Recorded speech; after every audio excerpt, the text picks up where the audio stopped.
I've watched thousands and thousands of viral videos. I've spent more time than I care to admit on social media doom scrolling. So this video is for you to understand my learnings and fast track their understanding of why hooks matter so much and why people talk about them consistently. Now, some people say they don't matter as much as other people say. It depends who you ask. Personally, in my opinion, they matter more than anything, because you can have a really valuable video, you can have a really amazingly edited video, you can have great storytelling, but if you don't hook people in, they'll never see it, and they're just going to scroll on past, and the algorithm gets bad signals and it doesn't feed it to as much people. So it honestly matters more than most people give it credit for. As I said, value becomes behind reach. You can give all the value you want, but if no one's going to see your video, then what's the point in making it? What's the point in posting it? Do I fully agree with this? Do I think that is right? No. I think it sucks, but it's just the world that we live in, and this is the game that we're all playing. So that's why putting emphasis into your hooks and really dialing in on them is really important. As I said, I've analyzed and templatized and reviewed, scraped thousands, hundreds, if not thousands of hooks. I know it's thousands because I've got all the data there. And the key idea that I want to talk about is a hook isn't just about being loud, doing something scammy or spammy. It's about pattern disruption. It's about stopping the scroll. It's about building emotional tension, making people feel something, and then giving payoff and clarity at the end of it. So I'm just going to get straight into it. The 4 core elements of hooks. So you've got visual, verbal, audible, and text. I put them in this order because I believe this is the order of importance of what's the most important thing. So I'm going to run you through them. Visual. What's first seen? Is it a static shot? Is it an aesthetic shot? Is it visuals over the screen? Is it a location? Is it a person, movement, motion? All of these things, they could be classified as subcategories, but a core heading is they are visual hooks. And it can be anything. It can be food, multiple plates lined up and there being food on there. You instantly go, okay, visually, what's happening here? This is interesting. It can be a really beautiful setting. It can be text over the screen in a unique location. There is no, has to be this way. There is no set formula, but this is a visual hook. If you're thinking about, okay, what's the visuals of my video? Now, the reason I put this at the top is social media videos are a visual medium. Okay, we watch videos, we consume content with our eyes. So the first thing I see is what's happening on the screen. If it's boring, if it's slow, if it doesn't look interesting, if it doesn't look like it's something that I'm going to enjoy watching, you scroll past. Second is verbal. So what you say, what's the context, the line, the attention grabbing moment? What do you say to me to grab my attention? Now I put this secondary to visual because lots of people, myself included, we watch content with the sound off sometimes. Sometimes you're distracted, you're in a loud environment, you are watching TV, you're doing whatever else whilst scrolling. So you usually have your eyes on the screen, but maybe your ears are elsewhere. Maybe you're listening to music or whatever it is. But your verbal hook is obviously the secondary and most important thing. Second most important thing. Audio. So this could be things like sound effects or music. You could be making a music video. You could have sound effects like an alarm clock that starts a day in the life vlog. There's multiple different variations of this. And then your text hooks. So what are the things that you overlay, your captions, your fonts, your call outs, whatever it is. I'll show you some examples later. These are just screenshots to get you primed up and understanding of the 4 formats that we talk about, or that I talk about overall. So visual, verbal, audible, and text. They are the 4 core ones. You've got subtopics. You'll hear people talk about comparison hooks, authority hooks, myth busting hooks, educational, transitional, whatever. There's so many different names for them all. At the end of the day, these all still come back to some sort of format. So a transitional hook, it's a type of visual hook because you're watching something else and then it snaps into me standing on the screen. So, you could have a reaction hook, that would be a visual thing. An educational hook, you could have someone just sitting there talking about something. So what made their video go viral? What made it work really well? They're educating people, yes, and it's an educational hook. but what they've probably said is incredibly interesting. So it's actually a verbal hook. Or maybe they've got a really strong text overlay, and that becomes their text hook. Again, same thing for all of these comparisons. You know, some people will classify this as a comparison hook, but the reality is it's a visual hook because it's two plates side by side and we're seeing what's happening at the same time. So subcategories, great. Higher categories, really important to know as well. 4 steps of a good hook. Now,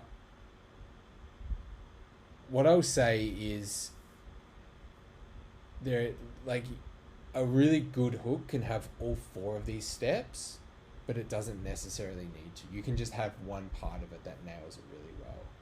And why it's important to either nail 1 or 4 or 1 or 2 steps is there is a never-ending sea of sameness. So your first visual must grab attention. You need a pattern break. You need an interrupt. We need to stop people scrolling, because you have to think how quickly when we scroll, it's really, really hard to grab people's attention because there's so much information coming out. So when you can't nail your visuals, if it's something as simple as stakes on a board, then you need to bring in the other elements, and this is why it's important, the other formats. So what do you say? How do you say it? What's the text that draws me in? There are some great examples here of videos where, yes, they look similar, but because they've also pointed to the stake, they've said this is the difference between a $5, a $50, and $100 stake. They put text next to it as well. That grabs people in. All of those elements combined, you bring in multiple elements, that then creates a really good pattern interrupt hook. If you just come up really slowly and be like, hey guys, today I'm going to talk about the difference between stakes, and he didn't show the stakes, or he only had one of the stakes on here on the chopping board, it wouldn't work as well. Let me pull these up as well. These are just some other variations of pattern interrupts. Now, some of them are creative, some of them are unique.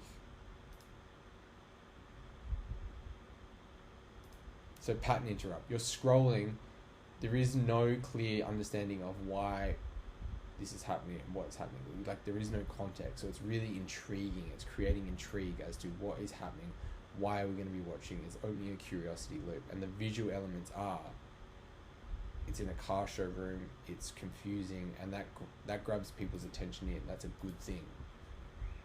If we look at this one, film everything. So again, simple video, but the fast-paced visual elements plus the text hook over the top create a really engaging video and a really viral video.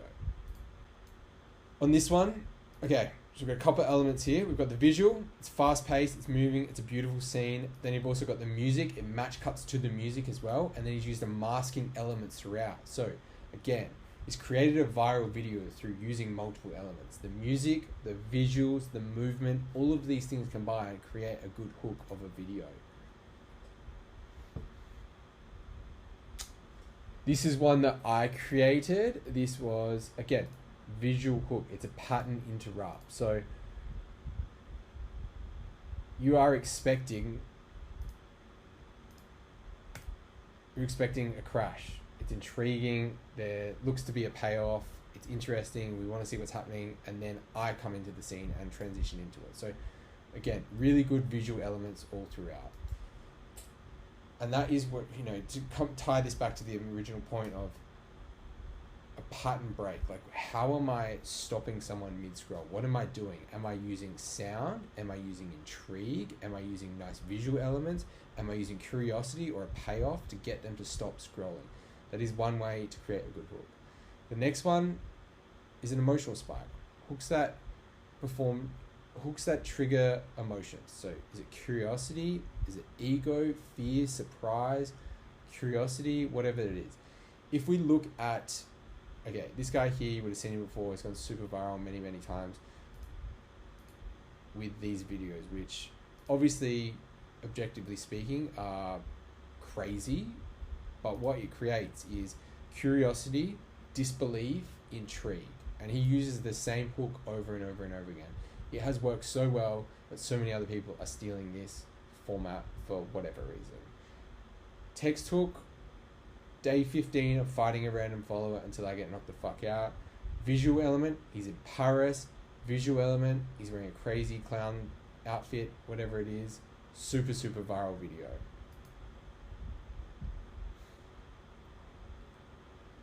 And these are the emotions, back to my point again, these are the emotions that he's creating by saying those things. Another viral video that creates different kinds of emotion. When is it time to walk away from a friend? Amazing question, emotional charge question, curiosity, disbelief that people would ever even walk away from friends, curiosity, all of these things are really important, and that's what's made this video get 9.1 million views. Context. Okay, who is it for? When you try and speak to everyone with vague hooks, you actually don't speak to anyone. A strong hooks give context fast, they talk in numbers, timeframes, transformations, whatever it is. In your hook, you want to create it for one person or for one avatar or one ideal person. So, example, 3.1 million views. This video, the secret is in the boring work that you're not doing. So it is about people that are avoiding hard work. They know deep down that they're avoiding the hard things. They know deep down that they're not doing the things that they need to achieve their goals. This isn't for everyone. This isn't for someone that is content with where they're at in life. This isn't for people that are not looking for motivation or for self-help or for whatever else that it is that people take out of this. That isn't for everyone. And it's a good example of prefacing your video at the start of who is this video for, because you want people to know that this is for them. Another good example, I posted content for 100 days straight. Okay? This isn't for everyone again. She's talking about what she did straight up. So I know in the hook, I'm interested to see the outcome because there's a curiosity gap there, but there's also intrigue because I personally care about posting content, so I'm going to watch this video.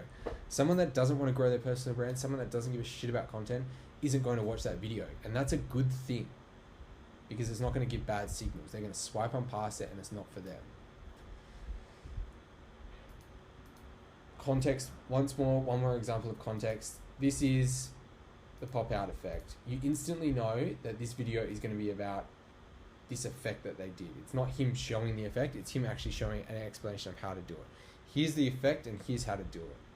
This is who this video is for.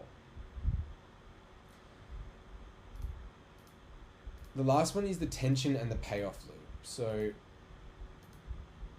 I'm just going to read through the example because I wrote out the hook in its entirety just so you can run through it. So why do most AI photos look like AI? Because the prompts suck. Here's what makes this one different. Okay, so there's the tension. Why do most AI photos look like AI? Because the prompts suck. And then the payoff loop, the thing that we know is coming, is here's what makes this one different. So in those first 3 lines, he's brought us in. He's called out something. So if I don't care about AI prompts or AI photos, I'm not going to watch this video. Secondly, he's created the curiosity and the tension that we're looking for. So this is what I call the master prompt, and it's not just the style, it's a system. So he's dragging us through the story now. He doesn't just say, this is, if he started this video with, why do most AI photos look like AI photos? Here's a massive prompt. That would have no context. There'd be no payoff loop. There'd be no reason for me to watch the video any longer because he would have closed the loop and he would have given me what I wanted. So you're watching all the way through the video, and we're watching because we know that there's something coming at the end of it. If we think about the visual, just on this video as well before I go to my last point, the visual, there's a visual element, there's a verbal element, and then there's the tension and the payoff. So this is a really good hook, and it's a really viral video for this reason, that he backs up and adds context with these visual elements. He speaks verbally over the top of it, so 2 formats of the hooks combined together, and then he adds the tension and the payoff. The tension is, why do the most AI photos suck? And the payoff is, here's what makes this one different, and he steps us through the video after that. Final thing about hooks as a whole is, most people think of a hook as just the first sentence, but it's not. It's so much more than that. A good hook is set up for tension that makes the viewer need to hear or see the next part. So a great example that I just showed is, I need to see the next part. I want to see the next part. I need to see what happens and why this guy thinks this way. You can't just copy without understanding the finer details though. Repurposing viral hooks without asking why it works won't get you to where you want to go, and it won't help you recreate the same success that you're looking for. You need to ask things like, what's the context? Why? What visuals did they use? Where did they film it? Why would why did their video go viral? If I tried to recreate this video right now without amazingly well created AI photos, and I just did it as a talking head, my video would not go viral. It would not work. Okay, the context is, the visual elements are, he has used really amazing AI photos for the video, and that is the context that I would be missing. If he filmed it, okay, it's a voice over B-roll video. If he filmed it as a talking head and then overlaid it like that, and I tried to recreate it, or I tried to do a different style, would that then harm my reach as well? Would that then stop me from creating my own version of this viral video?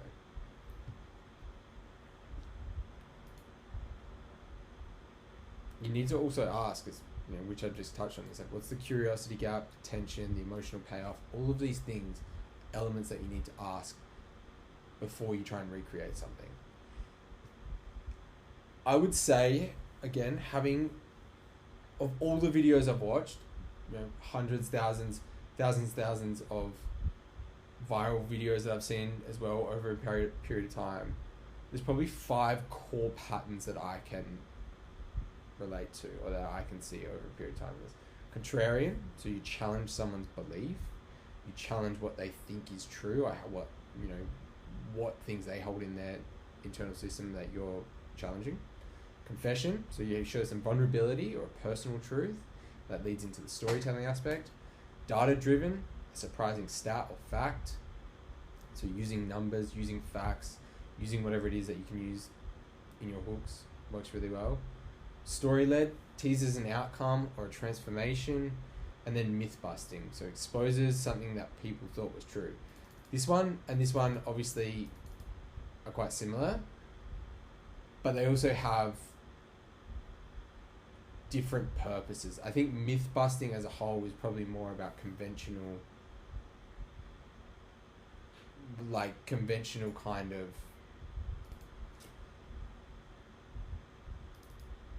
this one's obviously quite similar to contrarian, but what I would say is you're going out there and seeking out things that are exposing the untrue. So you're looking for factual or supposed factual information, and you're busting that myth. Contrarian can be a bit more personal opinion based, may or may not be true, it's opinionated, it's an internal belief. So there are differences, and there are reasons to have both of these in the core pattern overview.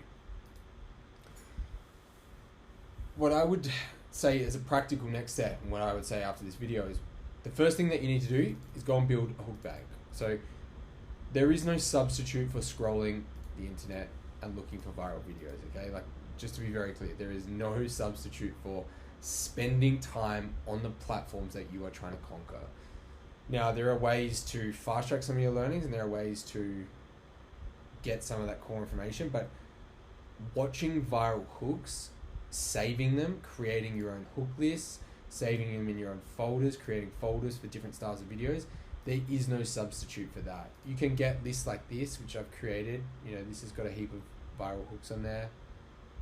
I can give you this. This is a good start. But saving viral videos in your niche is incredibly important as well. So, to do that, go to your platform of choice and search your niche and your subtopics. So what's your core niche and what are the subtopics under your niche? Collect all the viral videos that you can find. Put them into a Google Sheet, put them into a Notion board, whatever it is. Write out their formats, write out their elements. What are the things that they are using that has made that video go viral? What emotions do they trigger? How have they achieved it? How have they stepped you through it? What have they said? Have they used tension? Have they used an emotional pull? Have they used curiosity, intrigue, whatever it is? Rewrite them all after you've done that. Write them all down, then rewrite them and recreate them in your own context. You can go and straight up copy them, but I suggest that you take inspiration from them and then you put your own words into it. Go and film it in a different location. Try and make it better if you can. If you're starting out, maybe just recreating them straight up is the best first step. But once you get to a certain level where you're comfortable having a bit more creative freedom, definitely try and add your own context to it. So that is everything that I have to give you in terms of how to think about hooks right now, what you should be focusing on, how to break them down mentally. Like, this is all about mental frameworks. When you're looking at a hook, it's not just, there's a viral video, I'm going to recreate the hook. Try and think deeper about it, because the context may not work for you, and you may just go and try and recreate it, and it may flop, and you'll be like, okay, was it me? Was it the video? What has happened? What's gone wrong? So I'm always big on giving people context, trying to dissect it at a deeper level. What are the elements that matter? What are the formats that's gone viral? Is it the visual, the verbal, the audible, the text? What parts of that made it a viral hook? And then think in your pillars as well. Your pattern interrupts, your emotion, your specificity, like your context, and your payoff. And that's it. Shameless plug as well. If you want to spend 2 calls with me over a month, you want 10 video scripts and 50 tailored hooks to your brand, we do all the research, we present it on a call, and you get to spend that time with me over a month. It's a one-time investment. Go and check out Creator Tide Fast Track. So jaidasilva.com/fast track. This will kickstart you on your content journey and is incredibly valued. We've seen great success with it. It's highly, very, very underpriced. That's the first thing. But it's also highly, highly valuable. All the context is built around you and your personal brand, and it will help you so much more than just watching generic advice consistently.